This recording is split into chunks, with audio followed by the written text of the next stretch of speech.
आज का हमारा समय पीसमेल डिस्ट्रीब्यूशन का। इसमें 3 पार्टनर्स हैं ए बी सी। इनकी फर्म डिसॉल्व हो गई 31 दिसंबर को और ये इनकी एसेट्स है और ये लायबिलिटी साइड है और ये इन्होंने एसेट सेल किए हैं। तो इनके सारी एसेट्स एक ही दिन सेल नहीं हुई। फर्स्ट रियलाइजेशन मीन्स जब इन्होंने फर्स्ट टाइम एसेट सेल किया तो इनको 50,000 मिला। Second realization means second time asset sale किए तो 98,000 मिले और थर्ड टाइम एसेट सेल किए तो 80,000 अमाउंट मिली है। तो अभी ये जो अमाउंट मिला आपको ये लायबिलिटीज़ पे करने में लगाएंगे। तो सबसे पहले आप क्रेडिटर्स को पे करेंगे 80,000। सबसे पहले आप आउटसाइडर्स को पे करते हैं। आपके जितने भी आउटसाइडर्स हैं आप उनको पहले पे करोगे। उनका अमाउंट कंप्लीटली पे होने के बाद आप पार्टनर्स लोन पे करना स्टार्ट करोगे। यहाँ पे पार्टनर एडवांसेस है, मतलब ये पार्टनर्स लोन है और पार्टनर्स लोन को आप साथ में पे करोगे। ऐसा नहीं कि एक पार्टनर को पहले पे कर दे और सेकंड को बाद में पे कर रहे हैं। अगर आपके पास सफिशिएंट कैश है तो 36,000 20 + 16 एक साथ पे हो सकता है। बट अगर 36,000 सफिशिएंट कैश नहीं है तो इनका जो लोन का प्रपोर्शन है उसमें आप पे करेंगे। Partners loan profit sharing ratio में नहीं पे करना है। पार्टनर्स लोन उनका जो लोन का बैलेंस है उसमें आपको पे करना है। और लायबिलिटीज़ में भी कैसा है कि क्रेडिटर्स के साथ अगर कोई और लायबिलिटी होती तो लायबिलिटीज़ भी आप लायबिलिटीज़ का जो बैलेंस का प्रपोर्शन है उसमें आप पे करेंगे। तो पहले क्रेडिटर्स को पे करना है, फिर पार्टनर्स लोन पे करना है और लास्ट में आपको पार्टनर्स कैपिटल पे करना है। 3 पार्टनर्स हैं और तीनों पार्टनर में भी आप पहले किसको पे करेंगे उसके लिए आपको एक स्टेटमेंट ऑफ एक्सेस कैपिटल बनानी पड़ेगी। जिस पार्टनर का सरप्लस कैपिटल होगा उसको आप सबसे पहले पे करोगे। उसका सरप्लस अमाउंट पे होने के बाद सेकंड पार्टनर का, और जब सरप्लस निकल जाएगा तब तीनों पार्टनर्स को आपको पे करना है। तो ये कैसे पे करना है अब हम देखते हैं। हम अब बनाएंगे statement of excess capital method. तो ये आपका statement of excess capital method है। यहाँ पे पर्टिकुलर्स और तीनों पार्टनर्स का नाम लिख लीजिए। उसमें सबसे पहले बैलेंसेस, तीनों पार्टनर्स के बैलेंसेस तो आप देख रहे होंगे क्वेश्चन में 60,000 है, सेकेंड पार्टनर का 48,000 है एंड थर्ड पार्टनर का 40,000 बैलेंस है।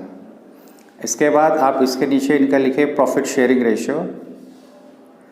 इनकी जो प्रॉफिट शेयरिंग रेशियो है तो इस सब में हम देख रहे हैं तो इनकी प्रॉफिट शेयरिंग रेशियो आपको 2:1:1 दी हुई है। इसके बाद आप फाइंड आउट करेंगे यूनिट वैल्यू।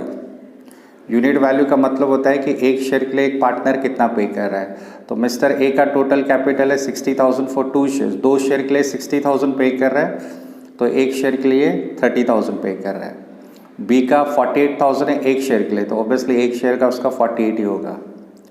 जैसे आपने ए के लिए 60,000 डिवाइड बाय 2 किया, सिमिलरली बी के लिए 48,000 डिवाइड बाय 1। देन सी का भी 40,000 कैपिटल है फॉर 1 शेयर तो उसका भी 40 ही आएगा। फिर आपका यूनिट वैल्यू आने के बाद आप ये देखेंगे कि तीनों में से सबसे कम यूनिट वैल्यू किसका है। तो यहाँ पे हम देख रहे हैं तो ए का सबसे कम कैपिटल है यूनिट वैल्यू वाइज, मतलब पर शेयर वाइज। तो आप जिसका सबसे लोएस्ट कैपिटल होगा उसको बेस लेना है। फिर आप यहाँ लिखेंगे by taking as capital as base. जो लोएस्ट है उसको बेस लेना है। मतलब हम ये मान के चलेंगे कि हर एक पार्टनर्स को 30,000 रुपीज़ फॉर 1 शेयर पे करना है। हर एक शेयर के लिए आपको 30,000 पे करना है। जिसके 2 शेयर होंगे वो 60 पे करेगा, जिसके 3 शेयर होंगे वो 90,000 का कैपिटल होना चाहिए। सो अब देखते हैं यहाँ पे ए के 2 शेयर हैं। एक शेयर के लिए आपको 30 कैपिटल होना चाहिए, आपका 30,000 कैपिटल होना चाहिए। तो 2 शेयर के लिए आपका कैपिटल होना चाहिए 60,000। बी का एक ही शेयर है तो 30,000 के लिए उसका कैपिटल होना चाहिए 30,000। और सी का भी एक ही शेयर है तो एक शेयर के लिए उसका कैपिटल होना चाहिए 30,000। अभी ये जो है ये आपका एक शेयर के लिए इतना होना चाहिए, ठीक है। और ये आपका एक्चुअल कैपिटल है। इसको मैं ए दे देते हैं और इसको बी नाम दे देते हैं। तो आपका सरप्लस कैपिटल कैसे आएगा। सरप्लस मतलब आपका कैपिटल कितना ज़्यादा है, एक्चुअल में जितना होना चाहिए उससे कितना ज़्यादा है। तो ए की हम बात करें तो इसका कैपिटल होना चाहिए 60,000 और इसका है भी 60, तो इसका सरप्लस कितना है, कुछ भी नहीं है, ए माइनस बी। अब बी की बात करें तो इसका कैपिटल है 48,000 और इसका कैपिटल होना चाहिए 30,000, तो इसका सरप्लस कितना है 18,000। जितना होना चाहिए उससे कितना ज़्यादा, 18,000 ज़्यादा है। थर्ड पर्सन के केस में उसका कैपिटल है 40,000 और उसका होना चाहिए 30,000, तो उसका सरप्लस है 10,000, ठीक है। तो यहाँ पे एक बात क्लियर हो गई कि सबसे कम कैपिटल ए का है as compare to A. B ने 18,000 और सी ने 10,000 ज़्यादा इन्वेस्ट किया है बिजनेस में। अब इसके बाद हम ये फाइंड आउट करेंगे कि बी और सी में किसका कैपिटल ज़्यादा है। तो सेम प्रोसीजर आप फिर से रिपीट करेंगे, न्यू बैलेंस आप लिख सकते हैं। अब हम ये कंपेयर कर रहे हैं कि बी और सी में किसका ज़्यादा है, 18,000 एंड 10,000, ये वाला सरप्लस लिया हमने। इसके नीचे वापस से जो प्रोसीजर ऊपर रिपीट की वापस से वही सेम रिपीट होगी। प्रॉफिट शेयरिंग रेशियो दोनों की 1:1 ही है। सो यूनिट वैल्यू कैसे आती है कि एक शेयर के लिए आप कितना पे कर रहे हैं। जैसे 18,000, अगर ये 2 शेयर होते तो 18,000 डिवाइड बाय 2 होता, एक ही शेयर है, सो 18,000 divide by 1 18 and 10,000 divide by 1 10,000। Unit value आप कैसे फाइंड आउट करते हैं, आपको कैपिटल से प्रॉफिट शेयरिंग रेशियो डिवाइड करना है। इसके बाद आप इन दोनों में यूनिट वैल्यू आने के बाद दोनों पार्टनर्स में जिसका लोएस्ट कैपिटल है उसको आप बेस लेंगे। तो वापस से आप लिखेंगे by taking C's capital as base 10,000, मतलब एक शेयर के लिए आपको 10,000 पे करना है। B का एक ही शेयर है तो उसका कैपिटल होना चाहिए 10,000, C का भी एक ही शेयर है तो उसका कैपिटल होना चाहिए 10,000। अब देखिए सरप्लस कितना है, इसको मैं C नाम देता हूँ और इसको D नाम देता हूँ। मतलब ये आपका एक्चुअल कैपिटल है और इतना आपका होना चाहिए। तो सरप्लस कितना है, C माइनस D। 18,000 है, 10 होना चाहिए, सो सरप्लस है 8,000। इसका 10 है और 10 ही है, सरप्लस इज निल। तो एक बात क्लियर हो गई कि तीनों पार्टनर में सबसे ज़्यादा कैपिटल सरप्लस कैपिटल B का है, तो आप फर्स्ट पेमेंट B को करेंगे। तीनों पार्टनर में आप सबसे पहले B को पे करेंगे। First payment to B up to ₹8,000। जब तक B को 8,000 नहीं मिलेगा A और C को कुछ नहीं मिलने वाला। देन सेकेंड पेमेंट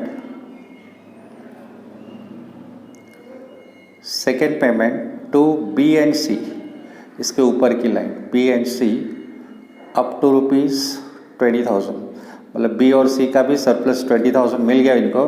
फिर third payment to all partners, इसके बाद जो इनके अगर सरप्लस पैसे इनको मिल गए तो third payment to A, B and C in the profit sharing ratio. उसके बाद जो पैसे आएंगे तीनों पार्टनर्स में उनकी प्रॉफिट शेयरिंग रेशियो के हिसाब से डिवाइड होगा। सो इस तरीके से ये हमने स्टेटमेंट ऑफ एक्सेस कैपिटल बनाया। अब हम देखेंगे statement of piecemeal distribution of cash. So अब हम स्टार्ट करते हैं statement of piecemeal distribution of cash, मतलब आपको पैसे कैसे डिस्ट्रीब्यूट करने हैं। तो सबसे पहले आप 2 कॉलम बना लीजिए, एक पर्टिकुलर्स के लिए लेफ्ट पेज और ये पेमेंट के कॉलम्स हैं। तो एक आपने कैश कॉलम बनाया, जिससे आपको पैसे मिलते हैं वो आप यहाँ लिखेंगे। क्रेडिटर्स को सबसे पहले पेमेंट करनी है। देन उसके बाद पार्टनर्स लोन के 2 कॉलम है, 2 पार्टनर्स का लोन है A और B, उनके अमाउंट और पार्टनर्स कैपिटल, तीनों पार्टनर्स का कैपिटल यहाँ पे आ गया। ठीक है, तो ये हर सब में कॉलम कितने बनेंगे ये डिपेंड करता है आपकी लायबिलिटीज़ कितनी हैं। यहाँ पे आउटसाइडर लायबिलिटीज़ में सिर्फ क्रेडिटर्स था, इसलिए क्रेडिटर्स का कॉलम बना है। नेक्स्ट सब में अगर बैंक लोन भी होता तो आप बैंक लोन का भी कॉलम बनाते। ठीक है, सो हम क्या करेंगे, अब जैसे जैसे रियलाइजेशन आएगा हम पेमेंट स्टार्ट करेंगे। पेमेंट स्टार्ट होगी क्रेडिटर से। कॉलम आपको ऐसे बनाने हैं कि जिनका पेमेंट ऑर्डर पहले है उनको आप पहले कॉलम बनाइए और जिनका पीछे उनको पीछे बनाना है। तो जैसे इस सब में हम सबसे पहले क्रेडिटर्स को पे करेंगे, इसलिए क्रेडिटर्स का कॉलम आगे आ गया। पार्टनर्स लोन सेकेंड पेमेंट होगी और लास्ट में पार्टनर्स कैपिटल।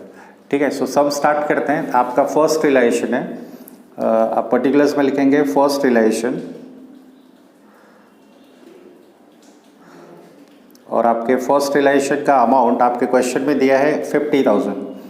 तो ये 50,000 आपको पे करना है और ये 50,000 आप पे करेंगे क्रेडिटर्स को। जब तक क्रेडिटर्स को पे नहीं होगा आप आगे पेमेंट स्टार्ट नहीं करेंगे। जब तक ये 80,000 क्लियर नहीं होगा आप आगे पेमेंट नहीं करेंगे। सो हमारा फर्स्ट रियलाइजेशन मतलब फर्स्ट टाइम जब हमने एसेट सेल किए तो हमको 50,000 रुपीज़ मिले। तो ये 50,000 पूरा का पूरा क्रेडिटर्स को पे करने में ही खत्म हो जाएगा। सो आप फर्स्ट रियलाइजेशन 50,000 कैश कॉलम में, उसके नीचे लिखिए लेस पेड टू क्रेडिटर्स, मतलब ये 50,000 आपने क्रेडिटर्स को पे किया। अब आपके पास 50,000 थे, पूरे 50 आपने क्रेडिटर्स को पे कर दिए, पैसे खत्म हो गए। क्रेडिटर्स को 50 दे दिया, क्रेडिटर्स का टोटल अमाउंट 80,000 था, उनको 50,000 मिल गए, मतलब उनका अभी भी 30,000 बैलेंस है। अब जब सेकेंड रियलाइजेशन आएगा तो पहले आप 30 पे करेंगे, फिर आगे की पेमेंट स्टार्ट होगी। तो सेकेंड रियलाइजेशन आपके क्वेश्चन में दिया है 98,000 है। So second realisation amount is 98,000। एक लाइन ड्रॉप करते तो बेटर रहता था, 98,000। और उसके नीचे लिख दीजिए less paid to creditors. Creditors का अभी भी 30,000 का पेमेंट बाकी है, तो पहले आप उसको क्लियर कीजिए। जब तक क्रेडिटर्स का 30,000 क्लियर नहीं होगा आप आगे पेमेंट स्टार्ट नहीं कर पाएंगे। सो क्रेडिटर्स का पेमेंट खत्म हो गया। 98 में से 30,000 जो क्रेडिटर्स का रिमेनिंग अमाउंट था आपने उनको पे कर दिया। सो आपके पास रिमेनिंग अमाउंट है 58,000। क्रेडिटर्स को पे करने के बाद आपको 58 बच गए। अब ये 58,000 आप पार्टनर्स लोन पे करोगे और आपके पास इनफ कैश है। पार्टनर्स लोन ए का 20 और बी का 16 है, मतलब दोनों मिला के 36,000 और हमारे पास कैश अवेलेबल है 58, तो हम इजीली इन दोनों को पूरा पेमेंट कर सकते हैं। अगर मान लीजिए 36,000 आपको पे करना और ये 20,000 ही होता, ये 58 नहीं होता और ये सिर्फ 20,000 होता, तो आप दोनों को 8:, ये रेशियो जो भी है ये आई थिंक ये 5:4 है, 20 एंड 60, तो ये 5:4 में इनके जो बैलेंस है, इनका जो बैलेंस है वो रेशियो में आप पे करते हैं। अगर सफिशिएंट फंड्स नहीं होते तो अभी वो प्रॉब्लम नहीं होने वाला, क्योंकि आपको 36 पे करना है और आपके पास 58,000 है, तो पूरा आप पेमेंट कर सकते हैं। आप यहाँ पर्टिकुलर्स में लिखेंगे less paid to S and B's loan. आपने उनको पे किया 36 कहाँ से आया, ये 20,000 ए को पे किया और 16,000 बी को पे किया। दोनों का अमाउंट लोन का नील हो गया, दोनों का अमाउंट लोन का नील हो गया। और इनको पे करने के बाद आपके पास बचता है 58 में से 36 पे हो गया तो 22,000 कैश बचता है। अब ये 22,000 आप पार्टनर्स को पेमेंट स्टार्ट करोगे और पार्टनर्स में भी आप जिसका एक्सेस कैपिटल मेथड में आपने बनाया वो आपको पहले लेना है। आपने अभी थोड़ी देर पहले एक्सेस कैपिटल मेथड बनाई थी, तो उसके अकॉर्डिंगली आप पे करेंगे। तो आप देखेंगे तो एक्सेस कैपिटल मेथड के अकॉर्डिंग फर्स्ट पेमेंट बी का 8,000 है, less paid to B's capital. हमने अभी थोड़ी देर पहले स्टेटमेंट ऑफ एक्सेस कैपिटल बनाया था, उसके अकॉर्डिंग हम 8,000 रुपये पहले सिर्फ बी को पे करेंगे। तो बी को 8,000 पे किया तो 48 में से उसको 8 मिल गया, उसका अभी भी 40 बाकी है। अच्छा 22 कैश था हमारे पास, 8,000 रुपये हमने बी को दे दिए, तो अब बचे हमारे पास 14,000। अच्छा सेकेंड पेमेंट हम पे करेंगे बी और सी को। सेकेंड पेमेंट आप as per the statement of excess capital method B और सी को पे होगा 10,000, बट हमारे पास वो नहीं है, हम 14,000 उन दोनों को पे करेंगे उनकी प्रॉफिट शेयरिंग रेशियो में। Less paid to B and C's capital 14,000 है,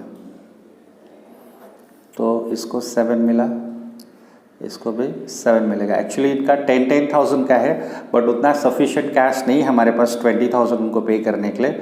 हमारे पास 14,000 था, इसलिए हमने 7,000 दे दिया। जब नेक्स्ट रियलाइजेशन आएगा तो 3,000 इनको और देना है। कैसा था कि सेकंड पेमेंट जो थी वो बी और सी को पे करनी थी आपको 10,000, बट उतना सफिशिएंट कैश नहीं है हमारे पास, तो हम अभी उनको 7,000 दे रहे हैं। तो उनका जो रिमेनिंग अमाउंट है 3,000 वो नेक्स्ट रियलाइजेशन से उनको पे हो जाएगा। तो अब ये 40 - 7 इसका बाकी रह गया 33। इसको 7,000 फर्स्ट टाइम पे किया, इसका टोटल 40 था, इसको 7 पे हुआ, सो इसका रिमेनिंग अमाउंट है 33। और जो फर्स्ट पर्सन है 60 वाला ए, उसको अभी तक कुछ भी पेमेंट नहीं हुई है, तो उसका अभी भी बैलेंस 60,000 है। तो ये इनके बैलेंसेस हैं। ए का बैलेंस अभी भी 60 है, बी का 33 है और सी का भी 33 है। तो ये सेकेंड रियलाइजेशन को एक बार फिर से देखते हैं। सेकेंड रियलाइजेशन हमको 98,000 मिला था, ठीक है। फर्स्ट रियलाइजेशन में ए को 50 पे हो गया तो उसका 30,000 रिमेनिंग था, तो 98 में से 30 हमने पहले क्रेडिटर्स को पे कर दिए, तो 98 में से 30 क्रेडिटर्स को पे कर दिए, तो 58,000 कैश बचा हमारे पास और क्रेडिटर्स नील हो गए। क्रेडिटर्स का पेमेंट होने के बाद हम पार्टनर्स लोन पेमेंट स्टार्ट करेंगे। तो दोनों पार्टनर्स का लोन मिला के 36 था, तो 58 में से 36 आपने उनको पे कर दिया, तो आपके पास रिमेनिंग कैश है 22,000। अब ये 22,000 आप तीनों पार्टनर्स को पे करना स्टार्ट करेंगे। और पार्टनर्स में भी ऐसा था कि पहला पेमेंट आप बी को करेंगे 8,000 as per the statement of excess capital method. आपको पहले बी को 8,000 देने थे, सो 22 में से 8 आपने बी को दे दिए अब आपके पास रिमेनिंग है 14, बी का एक्सेस 8 मिल गया, उसका बाकी रह गया 40। सेकेंड ऑर्डर ऑफ पेमेंट में ऐसा था कि 10,000 बी को और 10,000 सी को मिलने चाहिए थे, लेकिन उतना कैश नहीं है हमारे पास, तो हमने 14,000 दोनों को इक्वल रेशियो, इसलिए 7,000 बी को और 7,000 सी को दे दिए। एक्चुअली इनको टोटल 20 देना है, हमको 10-10 देना है, तो नेक्स्ट रिलाइजेशन से पहला पेमेंट 3,000 इनको जाएगा। सो ए का 60 था, उसको अभी तक कुछ भी पेमेंट नहीं मिली, तो उसका बैलेंस अभी भी 60 है। बी का 48 था, उसमें से आपने उसको पहले 8 दिया और अभी 7 दिया, तो उसका रिमेनिंग अमाउंट है 33, और सी का भी 33,000 है, क्योंकि उसको 7,000 मिल गया है। अब थर्ड रिलाइजेशन पे चलते हैं। आपके क्वेश्चन में देखिए, वहाँ पे आपको बोला है थर्ड रिलाइजेशन है आपका, थर्ड रिलाइजेशन है आपका 80,000, बट 80,000 में से पहले आप इन दोनों को 3-3 हज़ार पे करेंगे, जो उनका जो रिमेनिंग बाकी रह गया था, less paid to B and C's capital, B के 3,000 और सी के 3,000, तो टोटल 6,000 आप उनको दोगे 74। सो 3,000 आपने बी को दिया, 3,000 आपने सी को दिया। अब इनके कितने बाकी हैं 33 में से आपने 3 दे दिए 30, और इसके भी 33 में से 3 चले गए, सो 30,000। सो अब देखिए आपका रेशियो बराबर बन रहा है, इनके एक्सेस कैपिटल मिल गया इनको, ए का अभी तक कुछ भी पेमेंट नहीं हुआ, उसका 60, तो आप देख रहे होंगे ये 2:1 में आ गया है। जब आप तीनों पार्टनर्स को पेमेंट स्टार्ट करोगे तो उनका कैपिटल एक्यूरेट उनके बैलेंस में बन जाता है। आपको समझ रहा होगा मैं क्या बता रहा हूँ, ये 1:2 इनका प्रॉफिट शेयरिंग रेशियो है। तो जब आप तीनों पार्टनर्स की पेमेंट स्टार्ट करेंगे तो उनका कैपिटल सेम उनके रेशियो में आ चुका होता है। तो जो सरप्लस था वो निकल गया, बी का सरप्लस हमने दे दिया, बी और सी का भी सरप्लस हमने दे दिया। सो अब जो 74 बचा है ये तीनों पार्टनर्स में डिवाइड होगा उनकी प्रॉफिट शेयरिंग रेशियो में। तो अब आप यहाँ पे लिखेंगे paid to A B and C's capital in the profit sharing ratio. Surplus निकलने के बाद आप तीनों पार्टनर्स को उनके प्रॉफिट शेयरिंग रेशियो में दे सकते हैं। तो 74,000 हम तीनों को पे कर रहे हैं, नील हो जाएगा। अब 74,000 आप इनको 2:1 में पे कर रहे हैं, प्लस 74,000 डिवाइडेड बाय 4 आपको मिलेगा 18,500। तो आप सी को दे रहे हैं 18,500, इसका भी एक ही शेयर है 18,500 और इसके 2 शेयर्स थे, सो 37,000। इसका 60 बाकी था, आपने इसको 37,000 दे दिया, तो रिमेनिंग अमाउंट इज 23,000। इसका 30 था, 18,500 पे हो गया, सो रिमेनिंग अमाउंट इज 11,500। इसका भी 30 था, 18,500 पे हो गया, सो रिमेनिंग अमाउंट इज 11,500। और ये लास्ट रिलाइजेशन था, इसके बाद एसेट्स बेचने के लिए है ही नहीं हमारे पास, तो अब इनको कुछ नहीं मिलेगा, ये पैसे गए इनके, ये इनका लॉस है। तो सेम लाइन में आप लिख दीजिए लॉस ऑन रिलाइजेशन। ये पार्टनर्स का ये पैसे इनको अब कभी नहीं मिलेंगे, ये लास्ट रिलाइजेशन था। इसके बाद सारे एसेट्स खत्म हो गए, अब कुछ भी पैसे मिलने के चांसेस नहीं है, तो ये पार्टनर्स का लॉस है। तो इस तरीके से हमारा statement of piecemeal distribution of cash हो गया। आई होप आपको समझा होगा। Thank you.